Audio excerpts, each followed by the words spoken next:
Tafi the man anozikana kuti anokomenta zvakanyanya pa Zimbabwean politics. Nedzimwe nhau dzimboitikawo mararamiro evanhu munyika yeZimbabwe. Panguva ino vachiexposa the relationship iripo aiwa pakati pe the ZDF and the ruling party ZANU-PF. Achiexposa aiwa vakomana veintelligence vaiva vanganzi CIO nemabatiro avanoita mutemo. Sanapinda mashoko anobuda nyorwa panapa panguva ino, don't subscribe or like on the bell icon. Anobuda panguva ino achiposta this picture ra photo mangwanya ramuri kuona iri obuda nyora chiti uye ndiye mukuru wema CIO. Zita rake anonzi Photo Mangwanya. Title yake inonzi Director General. Anoshanda under the supervision ya Minister of State Security.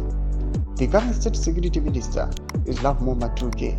Zvoreva kuti the actual boss wema CIO ndi Love Matuke. He runs the CIO on behalf of the president. CIO inoshanda is a department riri under office ya president.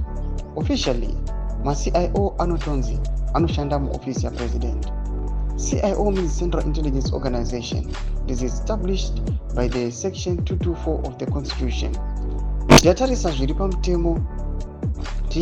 pamutemo, basa reCIO ndere kutsvaka information ine chekuita nekuchengetedzeka kwenyika nevanhu vayo.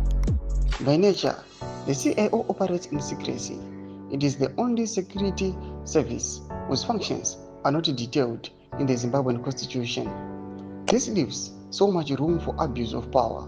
The CIO is by nature a reflection of his leadership. The current State Security Minister Love Matuke is also the ZANU-PF security boss. It doesn't take a genius to do the math regarding the implications of this. Tafi the man. Ndomashikwana ichiexposa na Tafi the man achiti aiwa ndo relationship iripo pakati pe ZDF awa neZANU-PF kuti vakomana vanoonekwanzi awa ndeve state anenge arimo the ruling party ZANU-PF.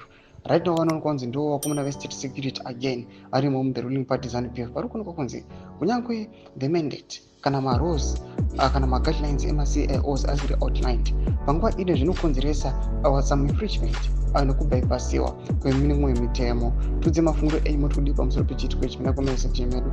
Subscribe or like, turn on the bell icon.